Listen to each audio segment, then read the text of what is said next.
উদ্যোগে ৬ নং শাহজাহানপুর ইউনিয়ন পরিষদের এক মিলাদ ও দোয়া মাহফিলের আয়োজন করা হয়েছে।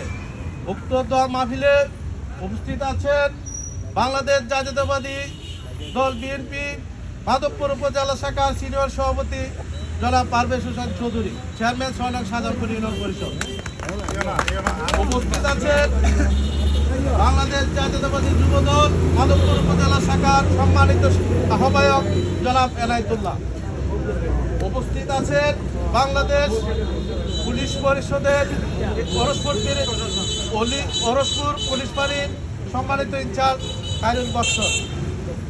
এসহ আরও উপস্থিত আছেন বাংলাদেশ জাতীয়তাবাদী যুবদল, ছাত্রদল, বিএনপি সকল অঙ্গ সহযোগী সংগঠনের নেতৃবৃন্দ। সম্মানিত নেতৃবৃন্দ, আপনারা জানেন আজকে দল মত নির্বিশেষে সবার দোয়া জানে উনি আমাদের মধ্যে সুস্থ হয়ে ফিরে আসেন।